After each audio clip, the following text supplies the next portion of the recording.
سقراط نے جب زہر کا پیالہ پیا تو ایتھنز کے حکمرانوں نے سکھ کا سانس لیا کہ ان کے نوجوانوں کو گمراہ کرنے والا جہنم رسید ہوا۔ یونان کی اشرافیہ جیت گئی، سقراط کی دانش ہار گئی، وقت گزر گیا۔ اسکاٹ لینڈ کی جنگ آزادی لڑنے والے دلاور ولیم والیس کو جب انگلینڈ کے بادشاہ ایڈورڈ اول نے گرفتار کیا تو اس پر غداری کا مقدمہ قائم کیا گیا۔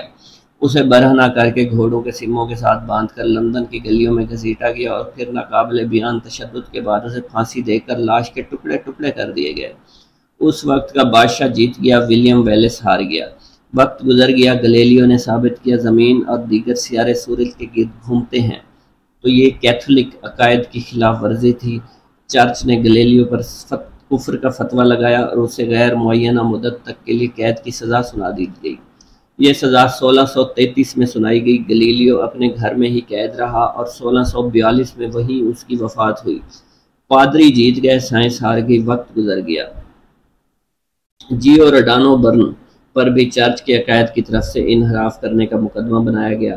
برنو نے اپنے دفاع میں کہا کہ اس کی تحقیق عیسائیت کے حقیقی عقیدہ خدا اور اس کی تخلیق سے کسی طور پر بھی متصادم نہیں، مگر اس کی بات نہیں سنی گئی اور اسے اپنے نظریات سے مکمل طور پر تائب ہونے کے لیے کہا گیا۔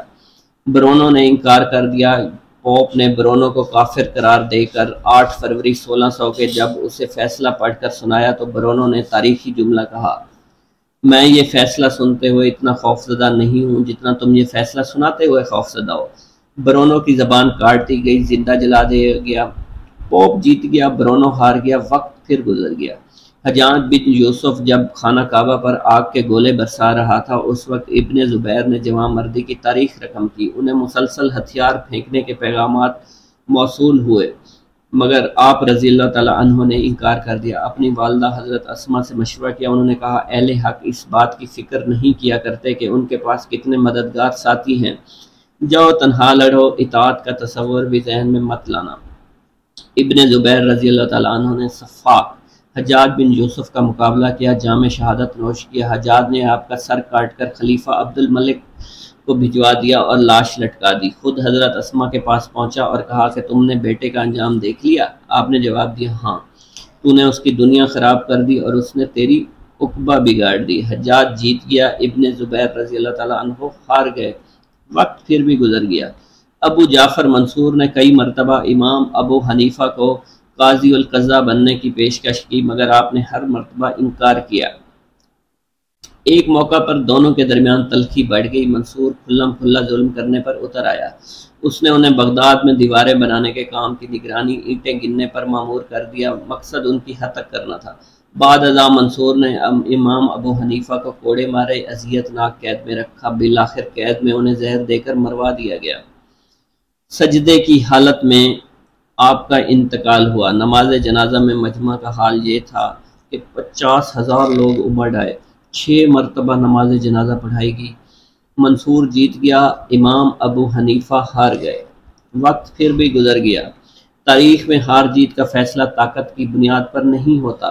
یونان کی اشرافیہ سقراط سے زیادہ طاقتور تھی، مگر تاریخ نے ثابت کیا سقراط کا سچ زیادہ طاقتور تھا۔ ولیم ویلس کی دردناک موت کے بعد اس کا نام لیوا بھی کوئی نہیں ہونا چاہیے تھا، مگر آج ایبریڈین سے لے کر ایڈنبرا تک ولیم والیس کے مجسمے اور یادگاریں نصب ہیں۔ تاریخ میں ولیم والیس امر ہو چکا ہے۔ گلیلیو پر کفر کے فتوے لگانے والے چرچ اپنے تمام فتوے واپس لے چکے ہیں۔ رومن کیتھولک چرچ نے 350 سال بعد تسلیم کیا گلیلیو درست تھا، اس وقت کے پادری غلط تھے۔ برونو کو زندہ جلانے والے آج بھی یہ بات مانتے ہیں کہ برونو کا علم اور نظریہ درست تھا، اسے اذیت ناک موت دینے والے تاریخ کے غلط دورائے پر کھڑے تھے۔ تاریخ میں حجاج بن یوسف کو آج ایک ظالم جابر حکمران کے طور پر یاد کیا جاتا ہے، جس کی گردن پر ہزاروں بے گناہ مسلمانوں کا خون ہے، جبکہ حضرت عبداللہ بن زبیر رضی اللہ تعالیٰ عنہ شجاعت دلیری کا استعارہ ہیں۔ حجاج کو شکست ہو چکی ہے، ابن زبیر فاتح ہیں۔ جس ابو جعفر منصور نے امام ابو حنیفہ کو قید میں زہر دے کر مروایا تھا، اس کے مرنے کے بعد ایک جیسی 100 قبریں کھودی گئیں اور کسی ایک قبر میں اسے دفن کر دیا گیا، تاکہ لوگوں کو یہ پتہ نہ چل سکے کہ وہ کس قبر میں مدفن ہیں۔ یہ اہتمام اس خوف کی وجہ سے کیا گیا کہ کہیں لوگ اس کی قبر کی بے حرمتی نہ کریں۔ گویا تاریخ کا فیصلہ بہت جلد آ چکا ہے۔ آج سے 100 سال بعد ہم میں سے کوئی بھی زندہ نہیں رہے گا۔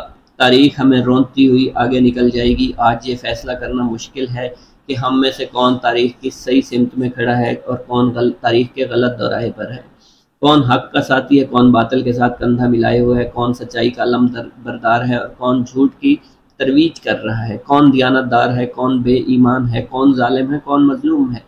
ہم میں سے ہر کوئی خود کو حق سچ کا راہی کہتا ہے، مگر ہم سب جانتے ہیں یہ بات دنیا کا سب سے بڑا جھوٹ ہے، کیونکہ اگر ہر شخص نے علم کا حق کا علم تھام لیا تو پھر اس دھرتی سے ظلم اور ناانصافی کو اپنے آپ ختم ہو جانا چاہیے۔ لیکن سب اچھی طرح جانتے ہیں ہم اس منزل سے کہیں دور بھٹک رہے ہیں۔ آج سے 100 برس بعد البتہ جب کوئی مورخ ہمارا حال احوال لکھے گا تو وہ ایک ہی کسوٹی پر ہم سب کو پرکھے گا، مگر افسوس کہ اس وقت تاریخ کا بے رحم فیصلہ سننے کے لیے ہم میں سے کوئی زندہ نہیں ہوگا۔ آج ہم جس دور سے گزر رہے ہیں کیوں نہ ہم خود کو ایک بے رحم کسوٹی پر پرکھیں اور دیکھیں کہ کہیں ہم یونانی اشرافیہ کے ساتھ تو نہیں کھڑے جنہوں نے سقراط کو زہر کا پیالہ تھما دیا تھا، کہیں ہم برونوں کو زندہ جلانے والے پادریوں کے ساتھ تو نہیں کھڑے، کہیں ہم حجاج کی طرح ظالموں کے ساتھ تو نہیں کھڑے، کہیں ہم امام ابو حنیفہ اور امام مالک پر کوڑے برسانے والوں کے ساتھ تو نہیں کھڑے، کہیں ہم ابن رشد کے خلاف فتویٰ دینے والوں کے ساتھ تو نہیں ہیں، کہیں ہم تاریخ کی غلط سمت میں تو نہیں کھڑے۔ اس سوال کا جواب تلاش کر کے خود کو غلط پر تسلیم کرنا بڑے ظرف والوں کا کام ہے، جس کی آج کل شدید کمی ہے۔ وقت تو گزر جاتا ہے، دیکھنا صرف یہ ہوتا ہے کہ کس باضمیر نے وہ وقت کیسے گزارا۔ اللہ تعالی ہمیں حق کو حق دکھائے اور اس کی پیروی کرنے والوں کی توفیق عطا فرمائے، اور باطل کو باطل دکھائے اور اس سے بچنے کی توفیق عطا فرمائے۔ آمین ثم آمین یا رب العالمین۔ ویورز، آپ کو یہ انفارمیشن اور یہ سٹوری اچھی لگی ہو اور اس طرح کی مزے کی سٹوریز آپ سننا چاہتے ہیں، دیکھنا چاہتے ہیں تو میرے چینل ٹی لیف سینما کو سبسکرائب کرنا مت بھولیے گا۔ شکریہ۔